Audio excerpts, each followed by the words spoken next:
Following program is intended for mature audiences.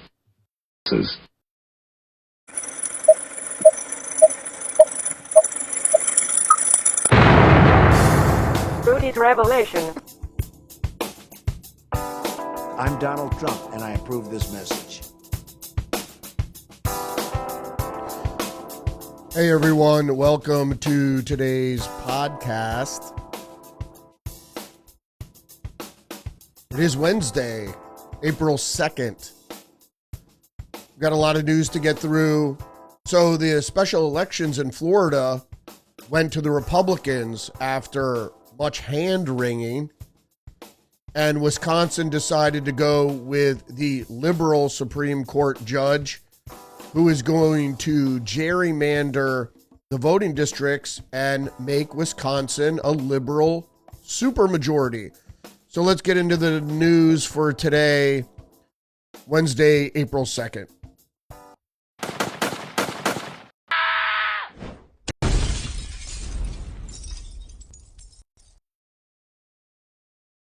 All right, let's start out with the liberal mainstream media. Well, it's not really liberal. We're going to start out with the Wall Street Journal opinion piece here. But what the mainstream media is framing yesterday's elections as, which is the MAGA the MAGA backlash arrives. So it says Republicans hold 2 Florida House seats despite a sharp swing to Democrats, whatever that means. And I'm going to get to that in just a second. But Democrats easily keep their Wisconsin Supreme Court majority. Now, this opinion piece is by the editorial board. Now, I'm going to take umbrance with a bunch of stuff they say. Republicans hold 2 Florida House seats despite a sharp swing to Democrats. What does that even mean? And I'm going to get to the poll numbers in just a second. And then they back that up with Democrats easily keep their Wisconsin Supreme Court majority. That might be true, but the Florida races where the way everybody was talking about it, that it was going to be close because the Democrats were pumping money into the area, that really didn't work. So I want to just go to this Politico headline. Republicans reel as Dem overperformances hit a swing state and MAGA country. Again.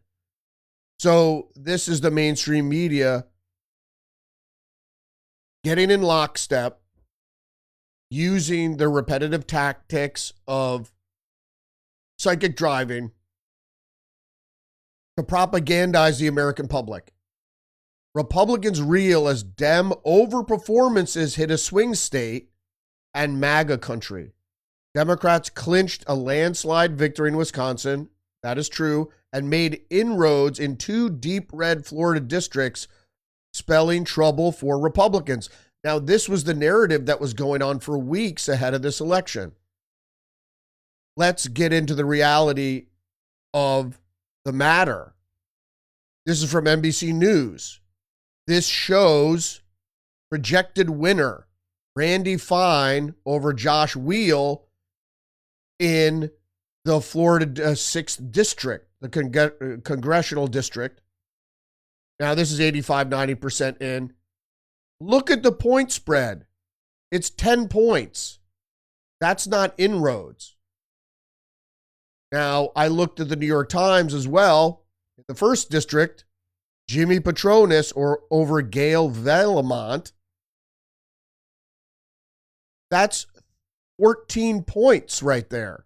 That's not even close. That's not inroads. Did they do better, perhaps, than they did during the Trump election? Well, House elections, especially a special election, it certainly is not a presidential election, and these 2 candidates are not as popular as Trump. But 10 points and 15 points is not close. It's not even close. And we should get into And I will get into Crawford's win in Wisconsin, but she won by 14 points. But her victory is overwhelming. But the victory by Petronas in the first district is, or was it first district? Or is it 6th district? I'm sorry, I get these two confused. Yeah, the first district. That's 14 points. That's an overwhelming victory, but they don't characterize it as that. So all this hand-wringing over the Florida House seats in a deep red, it's still deep red, and they won overwhelmingly.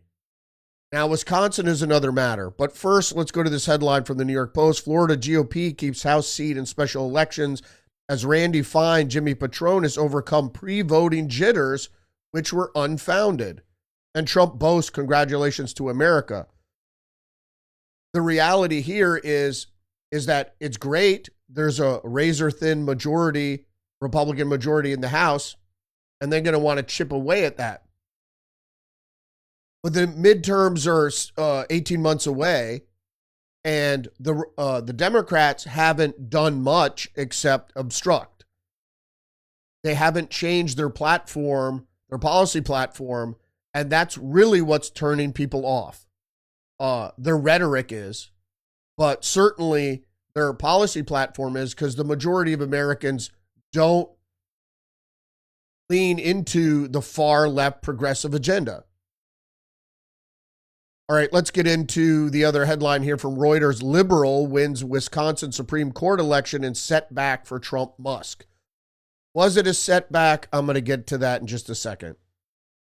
Musk spent over $21 million supporting conservative candidate who lost. And this is Reuters, so you know it's MI6. Another propaganda network. But then look what it says down here. The election was widely seen as an early referendum on Trump's presidency. They said that about Florida too.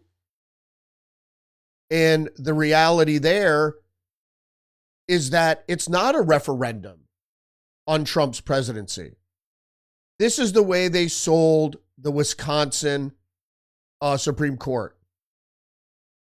Was on abortion and voter rights issues. The mainstream media barely mentioned redistricting, which is the whole point of this election. It wasn't a referendum on Trump's presidency because the voters also voted on a referendum, and I'm going to get to that in just the headlines on that in just a second, to enshrine into the Constitution voter ID laws. Well, that's a conservative position. So I don't consider it a referendum. And then it goes on to say the campaign easily became the most expensive judicial contest in U.S. history, with more than $90 million spent by both candidates. The state parties and outside groups also contributing. But what they don't talk about here is they said, well, Musk spent over $21 million. But the candidates in total spent $90 million. So did the Democrats spend $70 million? $60 million? How much did the Democrats spend more than the Republicans? Wall Street Journal. Liberal wins Wisconsin Supreme Court race in rebuke of Trump and Musk. In a rebuke, they say. Republicans are victorious in 2 congressional elections in Florida, bolstering their narrow majority in the House. But they never talk about the fact that those races in Florida were blowouts. Anything over 10 points is a blowout. Is it a rebuke of Trump and Musk? No. And I want to tell you why. Is because the simple reason being is that the Democrats pushed abortion rights in this election, as they did it with Kamala Harris, but Kamala Harris was a weak candidate. People in Wisconsin want abortion to stay legal, as most of the electorate does in the United States. And when you're scared into believing that those rights are going to be taken away, and Wisconsin is not Mississippi, the likelihood that Wisconsin will ever vote to make abortion illegal in that North Midwestern state is really unlikely. But that's the way they sold it. What the real issue here is, this is just the news, Wisconsin GOP chair warns that a Democratic win will irreparably harm Wisconsin congressional maps. This is true. Why is this true? Is because that's the whole point of this election. Is they're going to gerrymander or redraw the district maps to ensure Democratic victories in all these districts, and particularly the ones where they had elected House representatives, U.S. House representatives. Those seats were held by Republicans, or the way the district was drawn. See, what they do is when they redistrict, they cut out all the neighborhoods or areas where Republicans are. And so the majority of people in that district will be Democrats. So that congressional district will elect a Democrat House member. Now, this is legal and both parties do it. But the danger with Wisconsin is, as we've seen and has been proven out in other states, including my own, is that when they redistrict, not only do their U.S. House representatives change, but also the makeup of the legislature change. Now, the legislature in Wisconsin is Republican. But what's going to happen is that will slowly turn blue over time, because when you redistrict, what you do is you cut out, what they do is they put the Republican areas in strong Democratic areas, so they'll be outvoted. And then that will change a district from Republican to Democrat. And it'll ensure a supermajority, which then will lock down the state. And the only Republican or conservative representatives will be vestigial, like they are in my state. I mean, we have Republicans in the state house, but they're a minority and they don't have any power. Next up here is an article from Wisconsin. From Fox News, Wisconsin voters decide to enshrine voter ID law and state constitution. Big win for Republicans.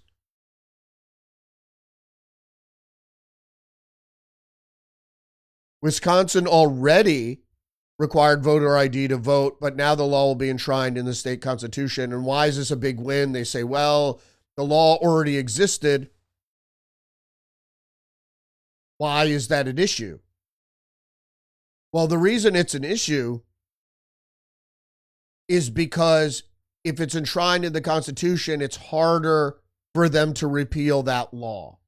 And any voter integrity or election integrity laws are needed, because having an ID to vote, you need an ID to do anything in modern society. Having an ID to vote is a simple way to eliminate voter fraud. Particularly when you're talking about, and that's why I want to get rid of mail-out ballots. You could still have absentee ballot, but there's a more stringent. First of all, you preserve the custody of the ballot, but there's also a more stringent prerequisite to get that ballot. All right, the story goes on to say the Badger State already requires voters to have photo ID in order to participate at the polls, but a law now has been elevated a constitutional amendment. More Fox News. Milwaukee polling places running out of ballots amid historic turnout by voters. Voters are deciding if the Wisconsin Supreme Court majority will be liberal or conservative. Well, we know it'll stay liberal. And the problem is with Crawford, too, is she's uber liberal, and she is going to make the liberal majority even more activist and progressive. So going back to this story about the ballots, Fox 6 reporter Jason Calvi reported the developments on Tuesday night. At least 7 polling sites have run out of ballots per the Milwaukee Elections Commission. The sites are expected more ballots soon, though the polls close at 8 p.m. Milwaukee officials are noted that Wisconsin residents in line by 8 p.m. are still eligible to vote. Well, one of the problems here is exactly what happened in Arizona is you don't have enough ballots. So printing a lot of ballots shouldn't be a problem if the custody remains secure. Because then you could either just destroy the ballots or whatever, as long as you maintain custody of those ballots. But not printing enough ballots can be problematic, especially if they're in Republican or Democrat majority districts. The AP reports Democrat-backed Susan Crawford wins Wisconsin Supreme Court seat, cementing liberal majority. And cementing is the key word here because that's what they're doing. Cementing a liberal majority, but that will lead to a supermajority in Wisconsin. Susan Crawford, a Dade County judge who led legal fights to protect union power, and abortion rights, and to oppose voter ID. So she opposed voter ID. So what, I wouldn't call it hypocritical, what the Wisconsin voter did is vote for voter ID and Susan Crawford, which a lot of voters do this, that they'll hedge their bets by voting, let's say, for Republican president of the United States, but then voting Democrat for their House and Senate representatives. The Federalist is reporting foreign-funded dark money group shelled out $1 million to elect Wisconsin leftist Susan Crawford. What's this? Campaign finance records first unearthed by Americans for Public Trust show that 1630 Fund gave $1 million to a Better Wisconsin Together political fund in early March. As noted in Influence Watch, ABWT is a communications hub for left-of-center issues and advocacy in the state of Wisconsin. The organization's political fund has spent $9.1 million backing efforts to elect Crawford, but the prominent dark money fund group central to the Democrats' election machine, 1630 Fund, operates a source of financing for leftist organizations involved in elections, ballot campaigns, and other causes. What makes the organization more notable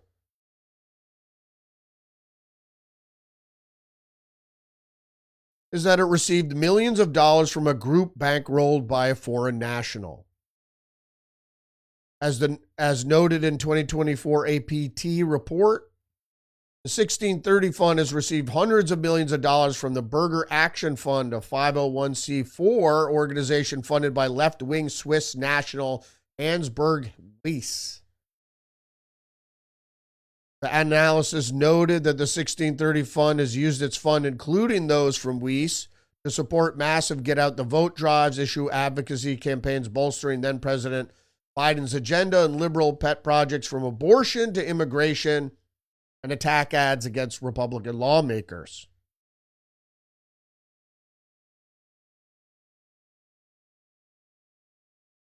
Moving on. Just one more thing on this is there's a lot of dark money floating around, but this is very disturbing. Back when President Bill Clinton was elected,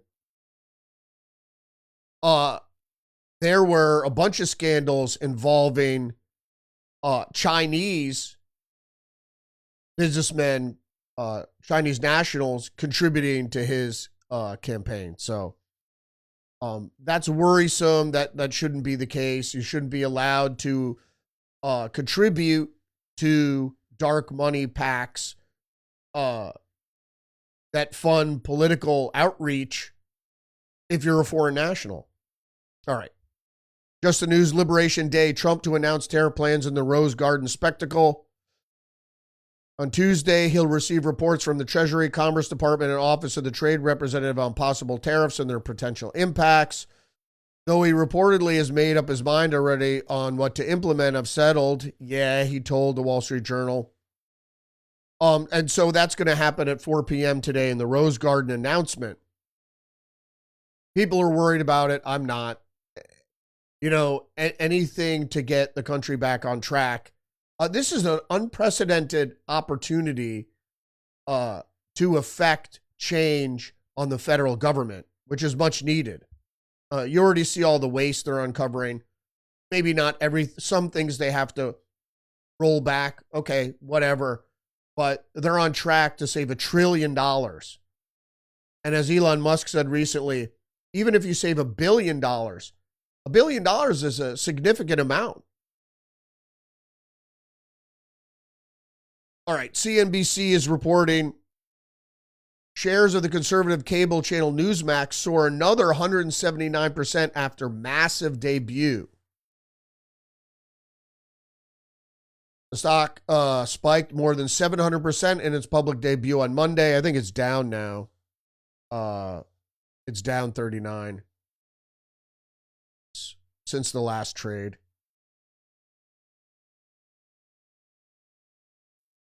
Newsmax shares have risen more than 1,500% since its Monday debut. When it opened at $14 per share, it closed at $2.33 per share on Tuesday. But it's gone up and down. It was higher than that, actually. The skyrocketing stock not only brought the company's market capitalization to nearly $30 billion, surpassing market caps of legacy media companies like Warner Brothers and Fox News. Very good news. I'm not a fan of Newsmax particularly. Hey, but the more the merrier. And there's obviously people are betting on conservatism, a conservative resurgence in America that has been happening for some time. And it's really, you got to owe it to the Democrats, though, because that's the reason.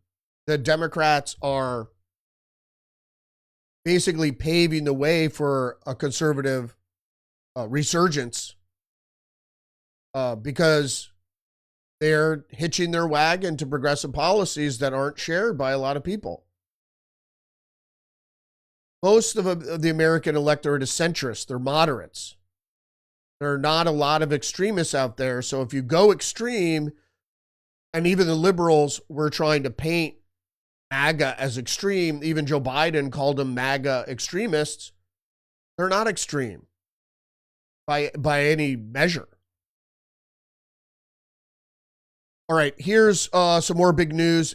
You should check out episode 111 of Tuesdays with Perry that we went live last night, and we discussed a lot of different topics, including this headline.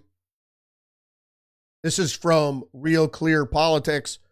Following the science, why Peter Marks was asked to leave the FDA. FDA's top vaccine scientist has been pushed out. That was the report. We have been told that science is at risk. The irony of these reports is that Marks didn't resign and is not a vaccine scientist. Dr. Marks was asked to leave and then subsequently wrote that he did not want to become subservient to Secretary Kennedy's misinformation and lies. Peter Marks is not a hero of the resistance, but instead has been subverting the scientific process at the FDA for years. Media proclamation that Dr. Marks is an FDA top vaccine scientist is ironic because he decided to give himself that position. Marks is a physician, but has no clinical or scientific training in vaccines or immunology. Dr. Marks is trained as an oncologist, a field far from the important and complex area of vaccine biology. At the FDA in 2021, Dr. Marks removed top career vaccine scientists so he could force through the approval of the COVID vaccine to meet an arbitrary Biden administration deadline. He also declined to convene the FDA Vaccine Advisory Committee to review his decision. These events are clearly outlined in the June 2023 House Judiciary hearings. Marks ousted Dr. Gruber and Dr. Krause, the top scientists at the Office of Vaccine Research, due to intransience of these real vaccine experts not to ram through the approval of the vaccine. Period. So what you have is what I mentioned earlier when I first reported on this, is Dr. Marks is in the pocket of the vaccine manufacturers. And you've had this regulatory revolving door where people go in and out of industry into the regulatory framework in the federal government, and they rubber stamp things that the industry wants. EJ Media, Make America Healthy Again. Top FDA vax mongers firing sends pharma stocks plummeting. Why would the pharmaceutical industry stocks tank when one of them is forced to exit? They would presumably be replaced with an equally honest broker who would continue the long-standing practice of honest science in the public interest, which Marks wasn't doing. Whether RFK Jr. is correct in his conclusions about certain drugs, whether they're deleterious to your health or not, I don't even want to address that. The science should prove it out. But what we do know is there's something called corporate capture. So the corporations that basically rule the deep state, the federal government, in the corporate fascist model, have all their, as Perry liked to call, stay-behinds, that go in and muck up the works for anybody that's going to try to make it difficult for producers of products, in this case, pharmaceuticals, to not get their way. Pharma stocks tumbled a day after Peter Marks, director of the agency with the U.S. Food and Drug Administration responsible for authorizing vaccines, resigned under pressure.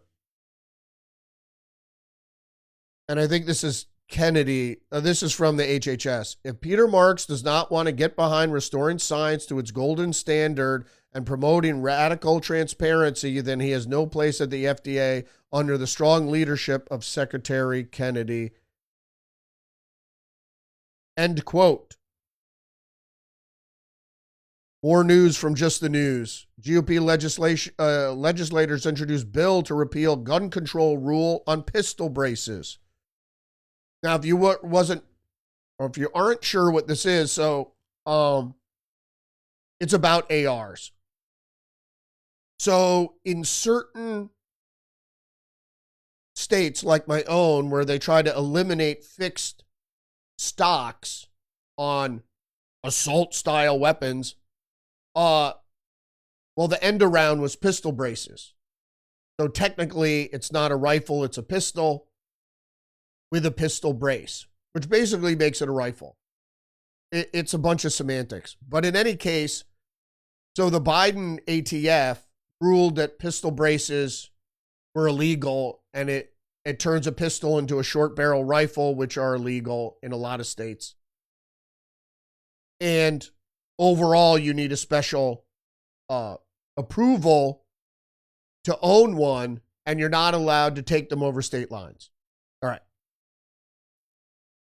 A Biden-era rule placing greater constraints on millions of legal American gun owners could be struck down if newly introduced Republican legislation becomes law. Companion bills introduced by Senator Roger Marshall, Representative of Canada, and Representative Andrew Clyde, Representative of Georgia, Republican of Georgia, would undo a 2023 ruling by the ATF and that classified pistol modified with stabilizing braces as short-barreled rifles and thus placed them under the National Firearms Act, or the NFA. The action requires that all owners of pistols modifying with stable braces to pay a $200 fee, register with the Department of Justice, and obtain a federal approval to construct a transfer of short-barreled rifle or short-barreled shotgun, which are restricted. I mean, it's dependent on the state, but the ATF, the federal agency governing firearms, decided you can't have that. Arbitrarily, mind you. That was not a law, that was an executive order by the White House, I believe. All right, PJ Media is reporting Democrats keep mistaking theatrics for leadership. Let's be real here. So if you didn't know, Senator Cory Booker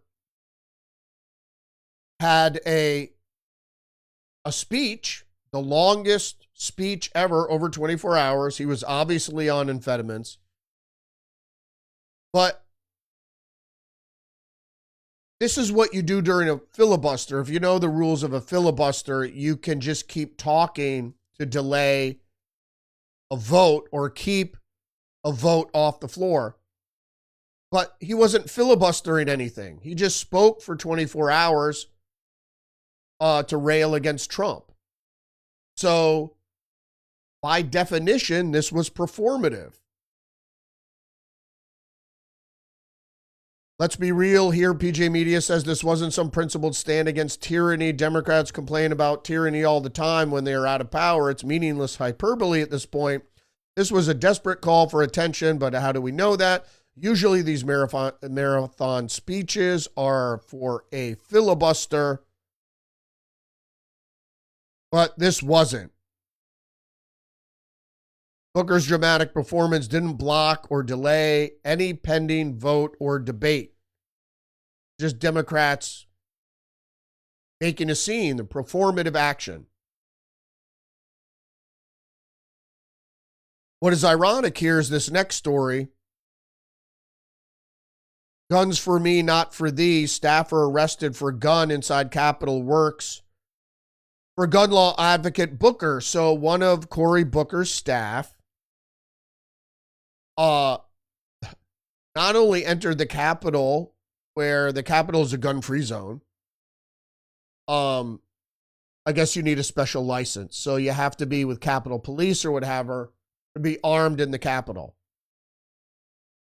But Cory Booker waved his staffer, I guess he's a security guy, around security. And then he was later identified as having a weapon. Let's go to the story. Democrat Senator Cory Booker has for years been a leading advocate for gun control. Now, one of his senior staffers was arrested this week for carrying a firearm on Capitol grounds. A staffer working for a New Jersey senator, Kevin A. Batts, was reportedly arrested on Monday evening for carrying a firearm and failing to go through security. The staff member was not licensed to carry his firearm.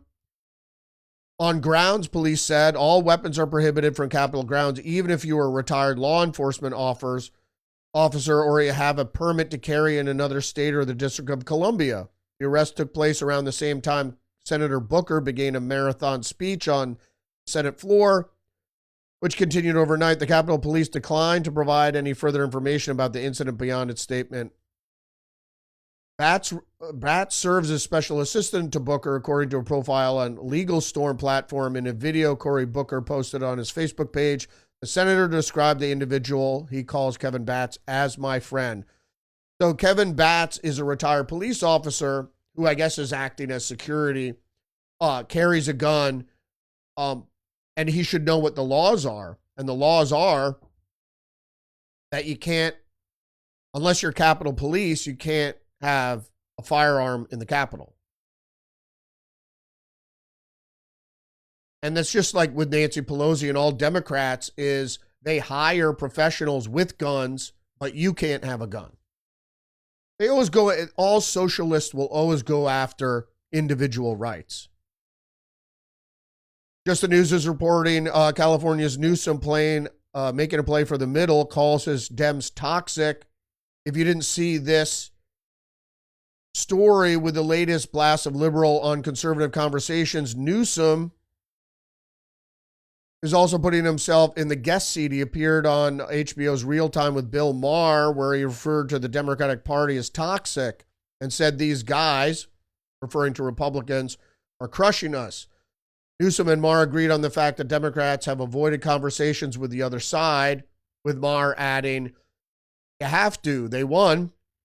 Newsom in his movement to the middle also criticized Democrats for being more judgmental and not owning up to cancel culture.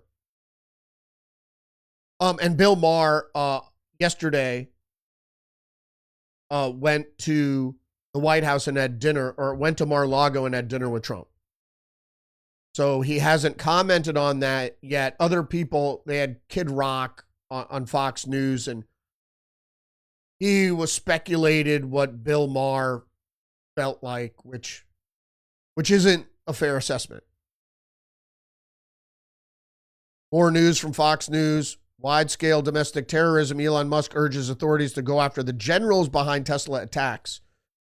Anti-Tesla protests, violence have surged since Musk took the helm at Doge. Again, all performative. It's not what you're going to do in retaliation. It's what you're going to bring to the table as far as policy.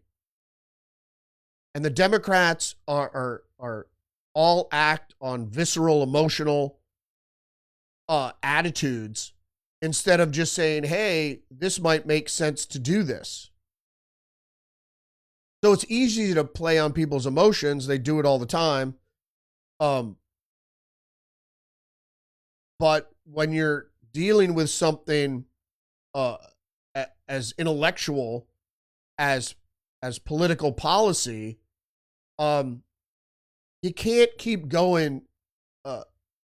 Can't keep going to that. Can't keep going to, hey, you're really mad and we're really mad and we're going to get those guys. And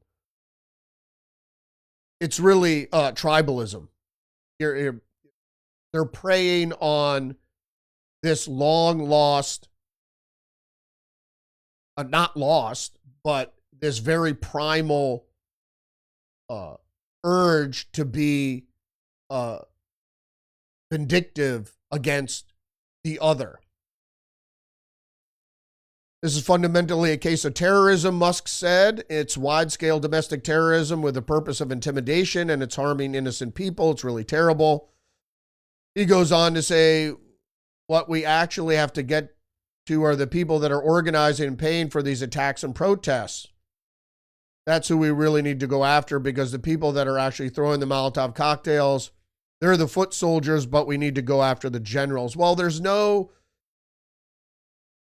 proof other than the protests that the vandals and or domestic terrorists were paid or influenced or directed by anybody.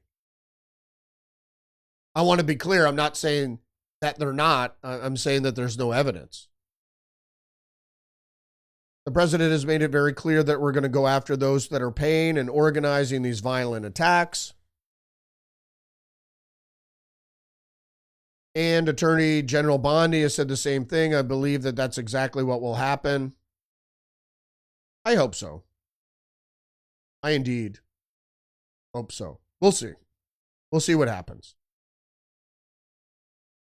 Trump Labor Department secures eye-popping sum to return to taxpayers amid Doge push. The Labor Department said it is attempting to retrieve a total of $4.3 billion. $4.3 billion is a lot of money.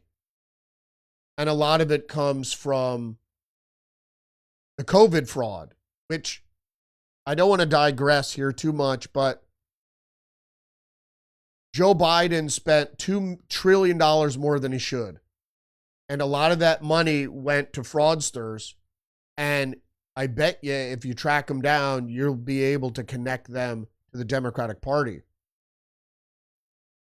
U.S. Department of Labor Secretary Laura Chavez de Reamer announced on Monday that her department will return over $1 billion in unused COVID-era funding back to the taxpayer amid the Trump administration's push for the Department of Government Efficiency to slash waste, fraud, and abuse in the federal government. In a press release, the Labor Department said that the $1.4 billion of unspent COVID funding will be returned to the taxpayer through the U.S. Department of Treasury's General Fund, and added that action is being taken to recover the remaining $2.9 billion. The roughly $4.3 billion was intended for states to use temporary unemployment insurance during the pandemic. Instead, several states continued spending millions of dollars despite no longer meeting necessary requirements, which was uncovered in 2023 audit constructed by the Department of the Office of Inspector General.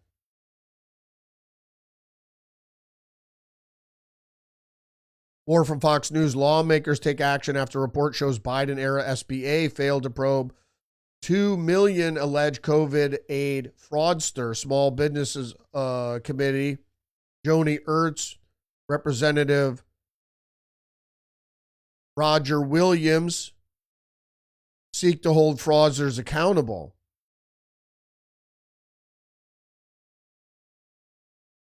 Respective chairs of the Small Business Committee in both chambers of the Congress unveiling a plan to address the roughly 2 million likely fraudulent pandemic applications flagged in a recent government reports.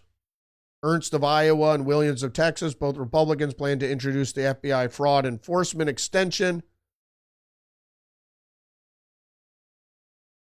on Wednesday in hopes of corralling the alleged scofflaws who said they broke the law and prevented untold numbers of legitimate U.S. small businesses from receiving crucial aid. The bill extends the statute of limitations to 10 years for fraud surrounding the shuttered venue operators grant, that's a COVID thing, and the Restaurant Revitalization Fund relief programs instituted in 2020 as part of the COVID thing. And some of the intent behind these things were needed and were legitimate. But when you start first of all, when you announce you're going to be handing out money to folks, there are people lining up everywhere to get a check.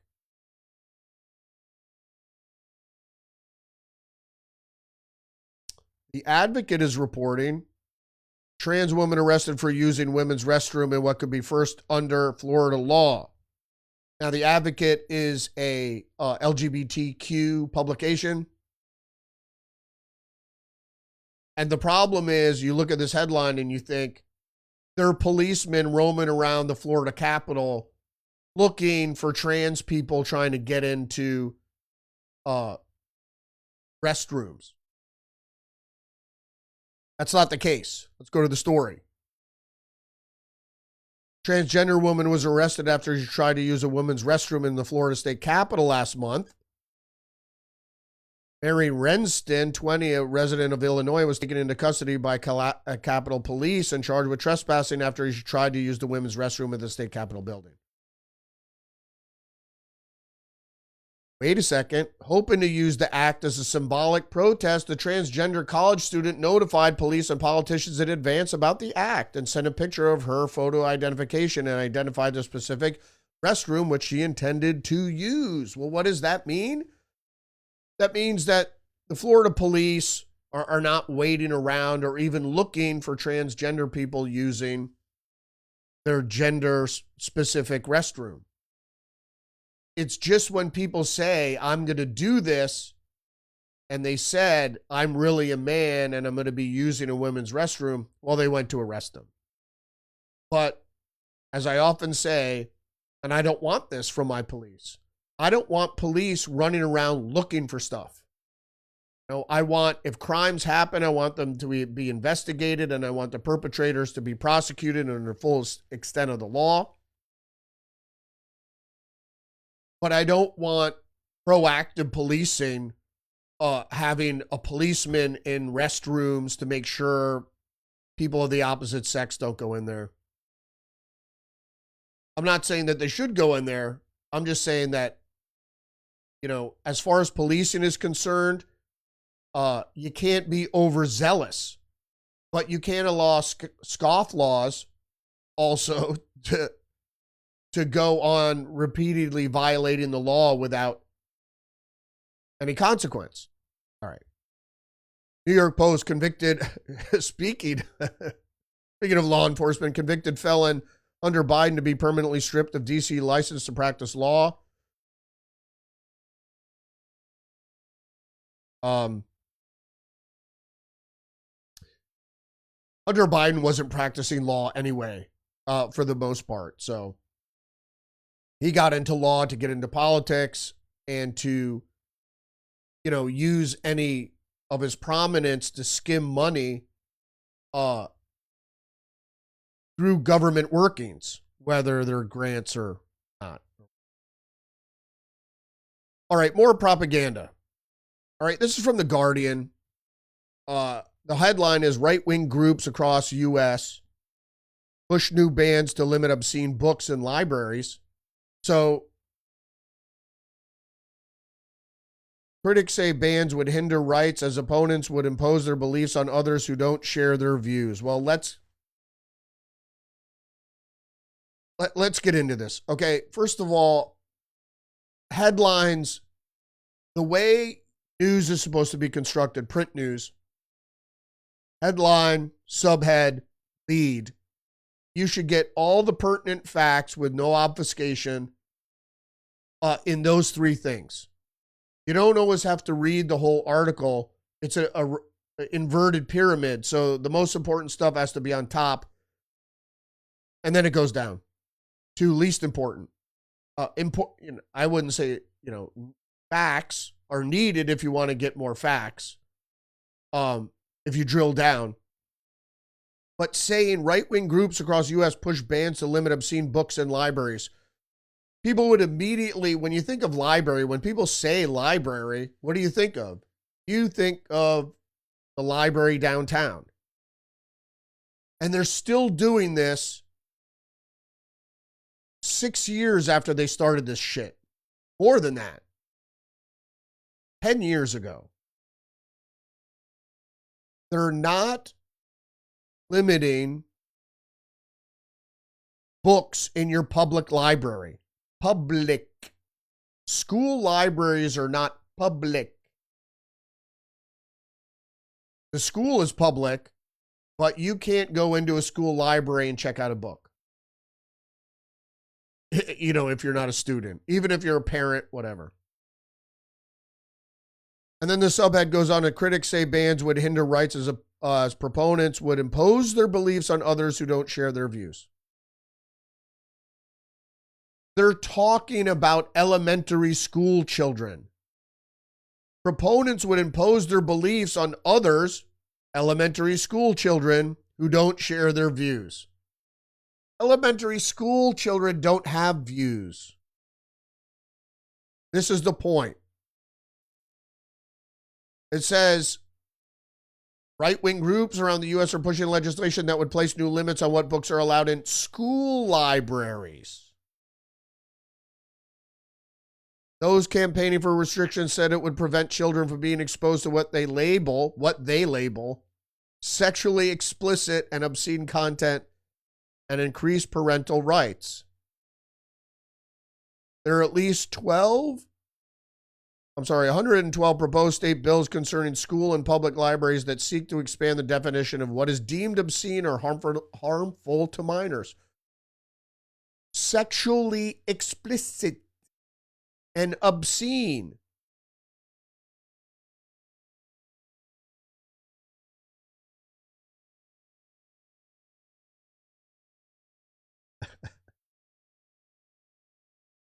Books depicting sex are sexually explicit and have no business in a school, in an elementary school library.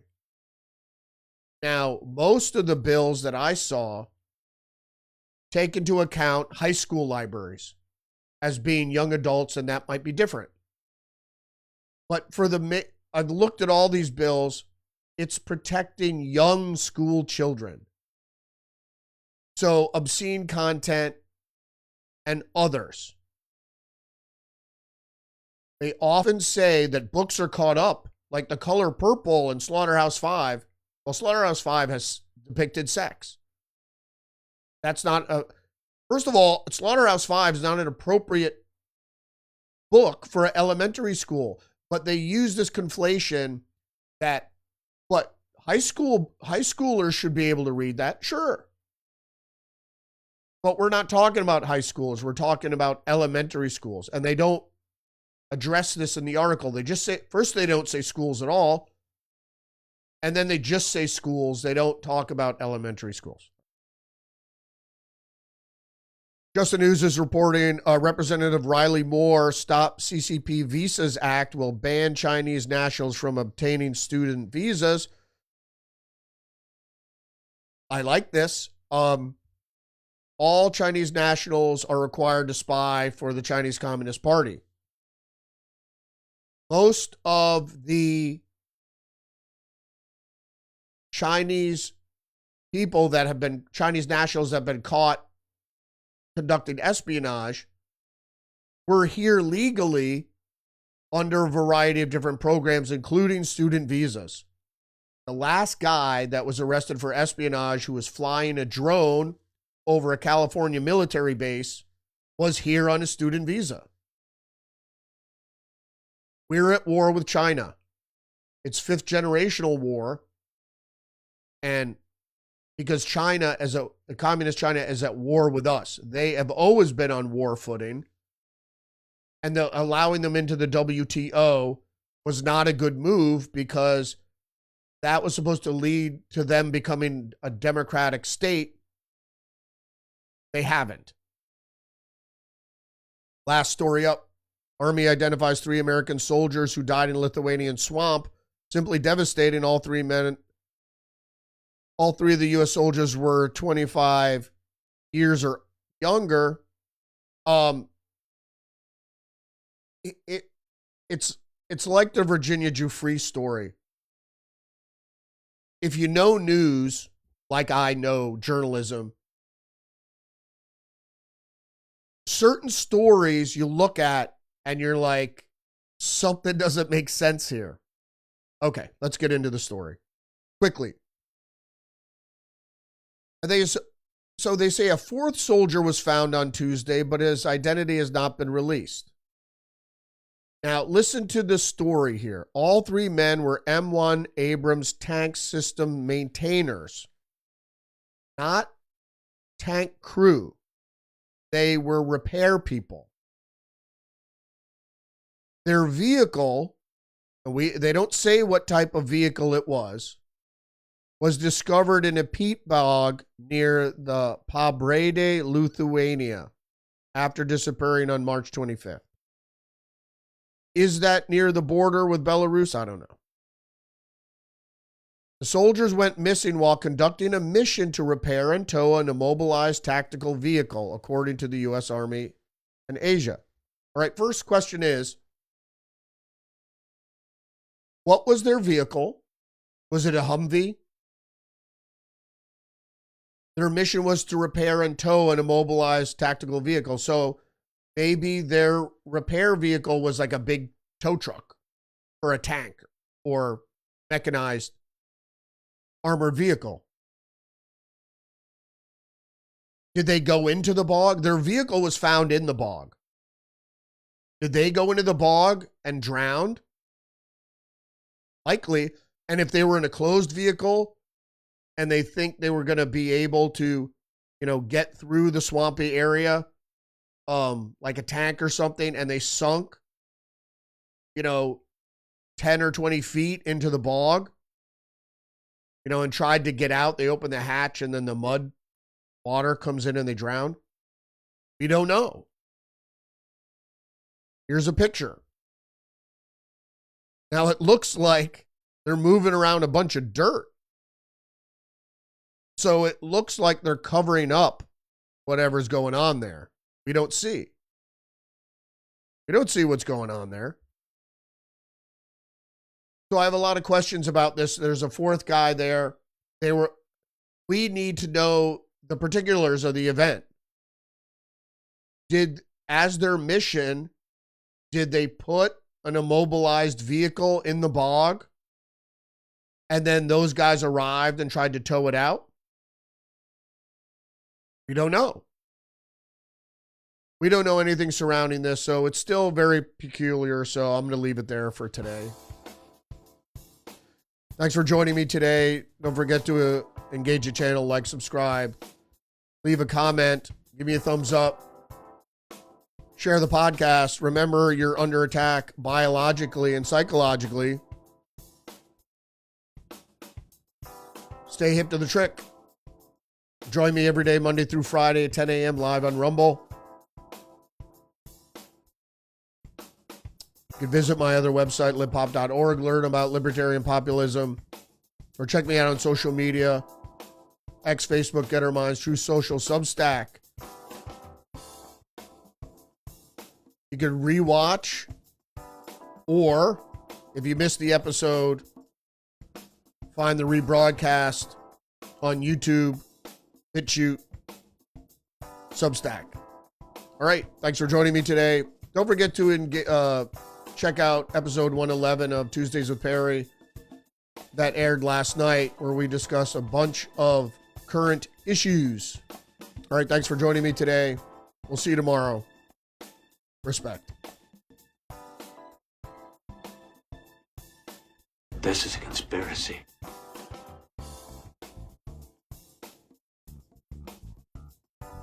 The New World Order.